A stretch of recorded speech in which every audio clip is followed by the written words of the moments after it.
Et moi-même, j'étais en drague toute la journée, donc j'ai dû diriger tout le plateau avec mon maquillage.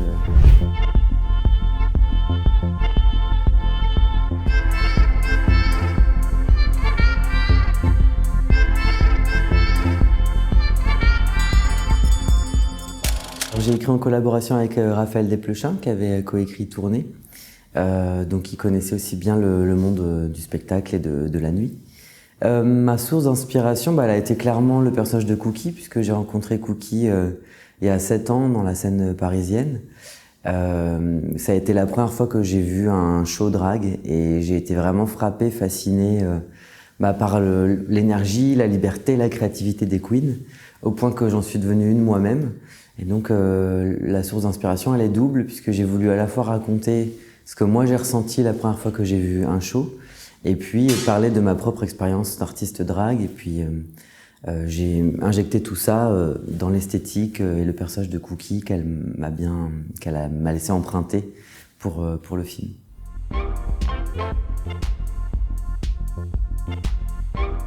C'est une intuition. C'est l'intuition qu'il y a quelque chose de vibrant dans un sujet ou un personnage. Souvent, ça va être un personnage.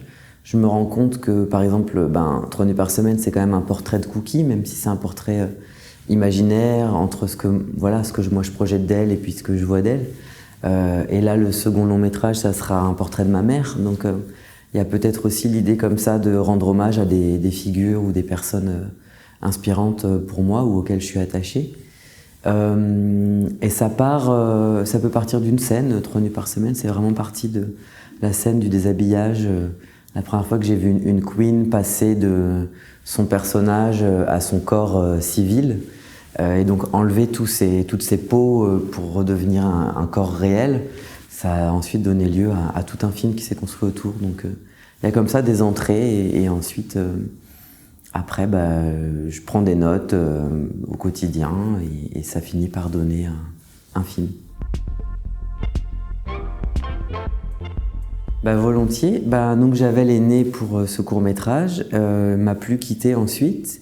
Et puis Javel, elle me permet de renouer avec le spectacle vivant, puisque je fais beaucoup de stand-up via mon drag. Et ça me permet de trouver une immédiateté, d'écrire et de jouer tout de suite. Et voilà, Javel, c'est un personnage très souriant, très dans le partage. Et c'est vrai que c'est une sorte de vaisseau comme ça qui m'a permis de faire des très belles rencontres. Et donc via cette soirée que j'anime à la Flèche d'Or à Paris, je me sens vraiment faire partie là aussi d'un lieu, d'une communauté. C'est un lieu associatif, militant, engagé et solidaire. Donc j'ai l'impression que ça donne beaucoup de sens en complément de ma pratique du cinéma, d'avoir ce rendez-vous mensuel comme ça avec des artistes et cette association et le public. Donc j'ai eu comme deux vies professionnelles et qui se nourrissent bien.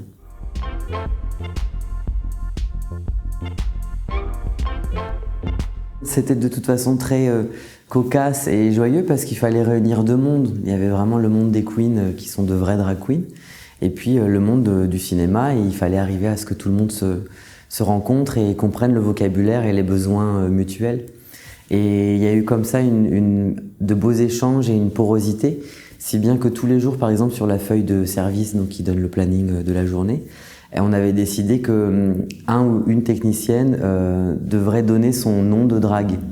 Donc tous les techniciens et techniciennes du film ont tous inventé un alter ego dont on mettait le nom sur la feuille de service, qui était une manière finalement d'accueillir l'équipe de cinéma dans l'univers drague.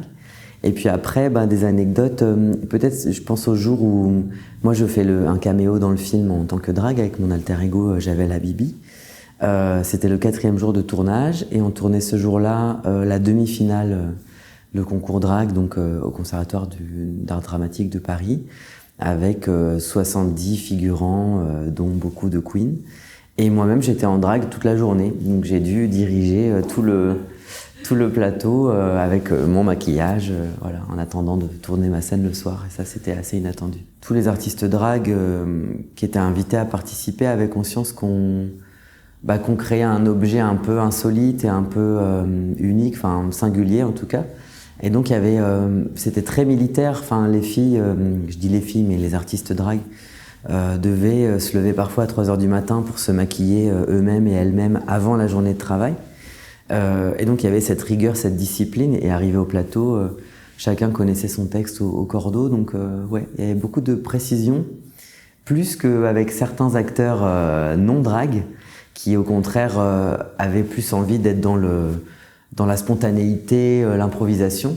Et donc j'étais surpris qu'au final ça soit celles et ceux dont c'était le premier film qui étaient les plus concentrés.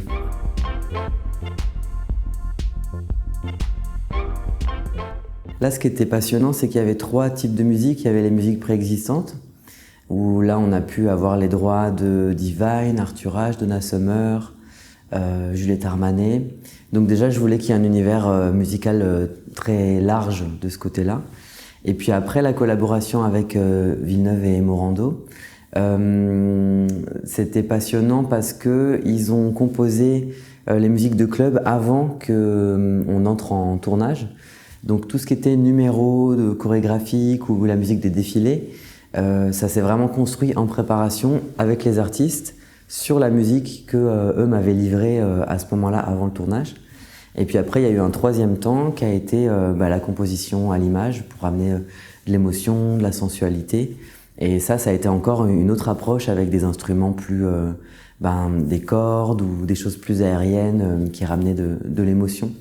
Donc dans la collaboration, moi je leur donnais des inspirations et des envies. Et puis après, ils étaient très libres de proposer des choses. Donc c'est vraiment eux qui ont amené des sons électroniques et des couleurs aussi en mélangeant de l'acoustique et de l'électronique. Des couleurs très inattendues, surprenantes, dont moi je suis très heureux à l'arrivée. J'ai justement rencontré à l'époque de mon court-métrage de fin d'études, puisque eux sont venus à une projection à la Fémis, m'ont dit qu'ils avaient beaucoup aimé le travail. Et à ce moment-là, on a échangé de la musique, on avait fait un premier rendez-vous. Et du coup, combien d'années plus tard, 4 ans plus tard, je me souvenais de cette rencontre et on s'est retrouvés et on a décidé de partir ensemble.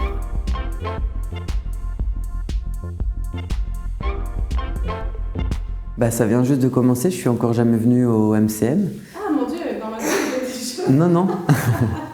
Mais rien qu'hier, il y a déjà eu des super connexions qui se sont faites, notamment avec une réalisatrice qui présentait hier son film.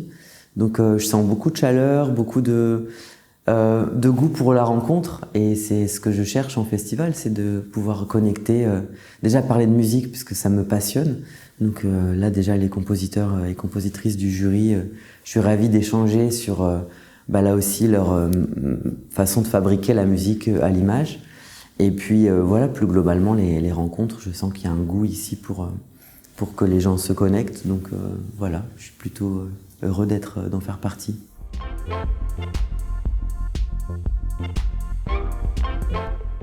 Dans les grands classiques, il y a quand même John Williams. Hier dans le jeu, je chantais John Williams. Là, ce qui me vient, c'est le trio de tête. 4. Bon. John Williams, 5. Oh là là, c'est trop dur comme question. Je pense à John Williams, Bernard Herrmann, Danny Elfman, Iglesias, le compositeur de Almodovar, et Philip Glass de The Hours. Voilà. Mais je pense que le compositeur qui m'accompagne le plus, ça serait quand même Alberto Iglesias, je crois, de Almodovar, puisque Tout sur ma mère, c'est un film fétiche pour moi. Et j'écris toujours avec beaucoup de musique dans les oreilles, donc que ce soit Philip Glass ou Iglesias, ils m'ont beaucoup accompagné dans l'écriture.